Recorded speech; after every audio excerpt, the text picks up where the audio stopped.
warahmatullahi wabarakatuh. Bagaimana kabarnya anak-anak ustazah pada hari ini? Semoga dalam keadaan sehat walafiat dan selalu bersemangat. Ya, hari ini ustazah akan mengajar tema 1, subtema 1 tentang makna sila pertama Pancasila. Pasti teman-teman semua sudah hafal Pancasila, ya kan? Nah, Pancasila ada 5 silanya. Yang pertama ketuhanan yang Maha Esa. Kemudian yang kedua, iya, betul sekali. Nah, yang ketiga, ada yang ingat? Oke, Persatuan Indonesia. Yang keempat, rakyatan yang dipimpin oleh hikmat kebijaksanaan dalam permusyawaratan perwakilan. Dan yang kelima, keadilan sosial bagi seluruh rakyat Indonesia. Hari ini Ustazah akan menyampaikan materi tentang sila pertama Pancasila. Ada yang ingat teman-teman, lambang dari Pancasila yang pertama apa? Iya, tepat sekali. Bintang. Jadi yang pertama adalah lambangnya bintang. Nah, dari lambang Pancasila yang pertama, kita disuruh untuk senantiasa bersyukur kepada Allah Subhanahu wa Ta'ala, kepada Tuhan. Kita bersyukur atas segala karunia-Nya. Bersyukur merupakan contoh pengamalan sila pertama Pancasila.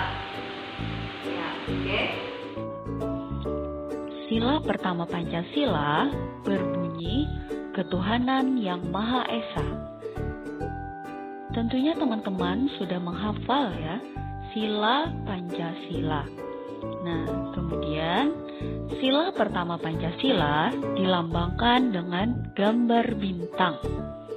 Sila pertama Pancasila menunjukkan bahwa bangsa Indonesia percaya dan bertakwa kepada Tuhan yang Maha Esa. Berdoa merupakan salah satu contoh perbuatan bersyukur kepada Tuhan. Nah, di sini Ustazah akan menyampaikan ada beberapa contoh perbuatan yang sesuai dengan makna sila pertama Pancasila. Yang pertama, seperti tadi Ustazah sampaikan, adalah bersyukur kepada Tuhan yang Maha Esa. Bagaimana cara kita bersyukur ya teman-teman? Nah, cara kita bersyukur adalah dengan berterima kasih kepada Tuhan atas karunia yang telah Dia berikan. Kita bersyukur untuk kehidupan yang diberikan kepada kita. Kita bersyukur karena dapat bernafas, tumbuh, bergerak, dan makan. Bersyukur dapat dilakukan dengan mengucap syukur kepada Tuhan dan dengan cara memuji kebesaran Tuhan dalam doa dan ucapan. Ya. Kemudian yang kedua adalah tekun beribadah. Nah, kita sebagai umat muslim, kita senantiasa disuruh untuk bersyukur, disuruh untuk beribadah, bertakwa kepada Allah Subhanahu wa Ta'ala. Tekun beribadah. Misalnya dengan cara melaksanakan sholat 5 waktu, kemudian berpuasa di bulan Ramadan, kemudian membayar zakat, kemudian naik haji bila mampu. Nah, seperti itu ya teman-teman. Kemudian cara bersyukur contohnya yang ketiga, yaitu tidak mengganggu orang lain saat beribadah. Nah, kita tidak boleh mengganggu teman yang sedang sholat misalnya, atau tidak boleh mengganggu kakak yang lagi mengaji. Tidak boleh ya teman-teman. Ya, oke.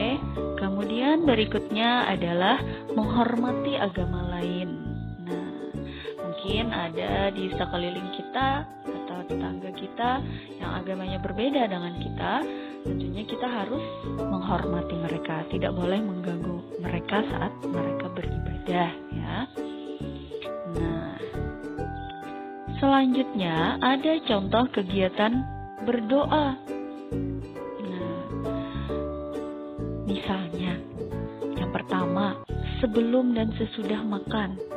Tentunya teman-teman masih ingat ya dan mengamalkan ketika mau makan harus berdoa, kemudian setelah makan juga harus berdoa. Ya. Kemudian yang kedua, sebelum dan sesudah belajar. Nah, kita belajar di rumah, kita harus senantiasa berdoa, ya, jangan lupa kita berdoa. Kemudian yang ketiga, sebelum pergi dan sesudah kembali. Misalnya mau bepergian kemana, kita berdoa dulu. Kemudian setelah kita pulang, mau masuk ke rumah juga kita membaca doa ya. Nah, kemudian contoh berikutnya adalah sebelum tidur dan bangun tidur. Sebelum tidur kita harus berdoa agar berikan Allah tidur yang nyenyak, tidak bermimpi buruk. Nah, kemudian setelah bangun tidur kita juga harus berdoa. Mudah-mudahan teman-teman masih ingat ya, doa sebelum dan sesudah bangun tidur. Nah, kemudian ada contoh bersyukur bagi kita ya. Yang pertama yaitu merawat anggota tubuh. Bagaimana caranya merawat anggota tubuh? Misalnya mandi dengan teratur minimal 2 kali sehari misalnya. Kemudian gosok gigi dengan teratur. Kemudian apalagi? Rambutnya yang panjang bagi Ikhwan segera dipotong. Kuku juga harus diperiksa apakah kukunya sudah panjang, apakah sudah dipotong kukunya minimal seminggu sekali atau seminggu 2 kali ya. Nah, seperti itu. Kemudian yang kedua, merawat makhluk Tuhan. Misalnya kita memelihara hewan peliharaan, misalnya kucing. Nah, maka kucing juga harus diberi makan dan minum layaknya kita. Iya. Nah, sampai sini dulu ya, teman-teman. Mudah-mudahan bisa difahami. Wassalamualaikum warahmatullahi wabarakatuh.